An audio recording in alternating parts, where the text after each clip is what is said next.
Hello and welcome to another episode of the ISP F1 Visa Navigator. I am Cynthia and today we are diving into the tricky questions that are unexpected during your visa interview.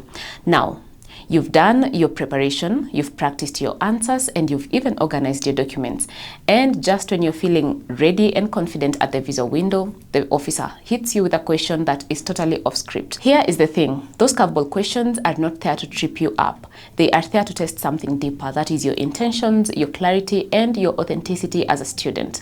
So let us explore how to handle these tricky questions with confidence and come out stronger on the other side with an approval. First, let us understand why visa officers ask these kind of questions in the first place. Sometimes it's not about the actual words of your answers, it's about how you respond. They want to know, are you genuinely coming to study? Do you have strong ties to your home country? Can you handle pressure with calmness and clarity? An unexpected question is often just a way for the officer to gauge how well you think on your feet and whether your story holds up when things get unscripted. For example, if you're asked, why are you not studying in your home country? That is not a trap. It is your opportunity to explain why your chosen US program offers something that you can't find back home. Maybe it's the curriculum or the research or the global exposure that aligns with your career goals. Either way, this question is your chance to show purpose. Another question you might hear is, so do you have any relatives in the United States?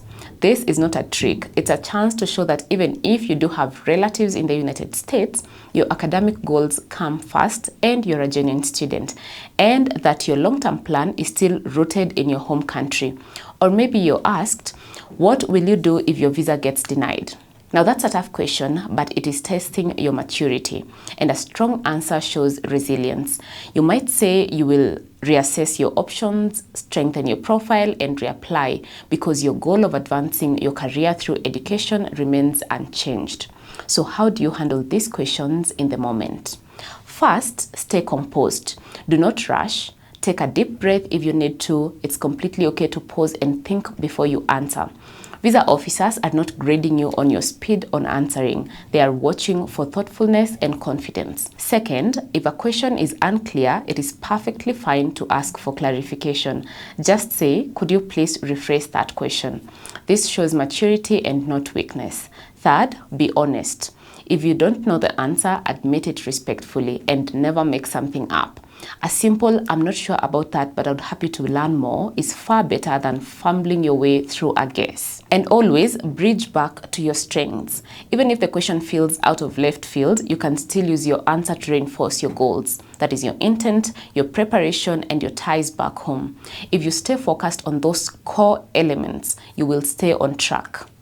Tricky questions are a normal part of the F1 visa process, and they are not meant to confuse you. They are meant for the officer to understand you. And when you show that you can handle them with honesty, clarity, and composure, then you stand out for all the right reasons. And at the International Scholars Program, we guide our students through this kind of scenarios. We help you anticipate tough questions, build your answers, and walk into your interview prepared for anything. So if you're ready to take control of your visa interview, then join the International Scholars Program today. All you need is a bachelor's degree with at least a 2.8 GPA out of 4, and if you're from Uganda, that is a 3.8 out of 5.